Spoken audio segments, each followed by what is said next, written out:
تورگوت الپ کون تھے؟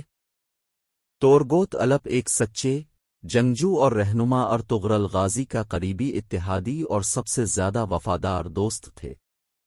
تورگوت الپ سلطنت عثمانیہ کے سب سے مشہور جنگجوؤں میں سے ایک تھے۔ ان کا کلہاڑا بہت مشہور تھا۔ عثمانی سلطنت کی غازیوں کی فہرست میں تورگوت الپ کا نام بھی تھا۔ تورگوت الپ کا ایک ہی بیٹا تھا جس کا نام الیاس بے تھا۔ الکان 20 مسجد کنک مہلسی کا نام اس کے بیٹے کے نام پر رکھا گیا تھا۔ اگرچہ ان کی نجی زندگی کے بارے میں بہت کم معلومات موجود ہیں، لیکن یہ بات بہت اچھی طرح سے معلوم ہے کہ وہ نہ صرف ایک تاریخی شخصیت ہیں بلکہ ایک افسانوی شخصیت بھی ہیں جو لوک داستانوں میں ظاہر ہوتی ہے۔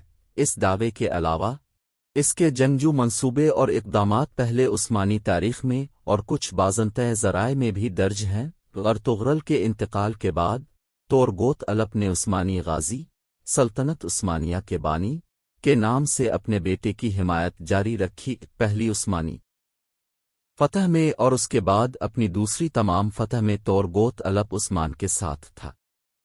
1299 عیسوی میں عثمان نے ترگوت کو جدید ترکی کے شمال مغرب میں واقع شہر انگول کو فتح کرنے کے لیے بھیجا، جہاں انہوں نے 36 سال تک امن و خوشحالی کے ساتھ حکومت کی۔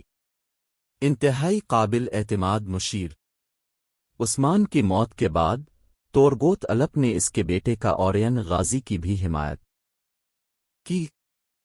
تورگوت الپ نے فتح کے بعد اپنے انتہائی قابل اعتماد مشیر کی حیثیت سے ان کا ساتھ دیا۔ ترگت الپ ارطغرل، عثمان اور اورہان کی زندگیوں میں الپس کا قائد رہے تھے۔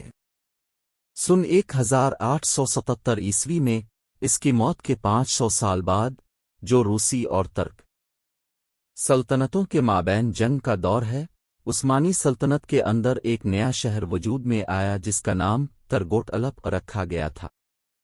اس شہر کا نام ترگت الپ کے نام پر رکھا گیا تھا۔ سلطنت عثمانیہ کے سلطان نے اسے تجویز کیا تھا۔ یہ ترکی کے صوبہ مانیسا کے ضلع سوما میں واقع ہے۔ اس قصبے کا بڑا اقتصادی شعبہ زراعت ہے۔ تورگوت ایک مشہور جنگ میں 125 سال کی عمر میں شہید ہوئے، جس میں بھی ان کی مشہور کلہاڑی ان کے ہاتھ میں تھی۔ انہیں ترکی کے ضلع انیگول کے گاؤں ترگوت الپ میں سپرد خاک کر دیا گیا۔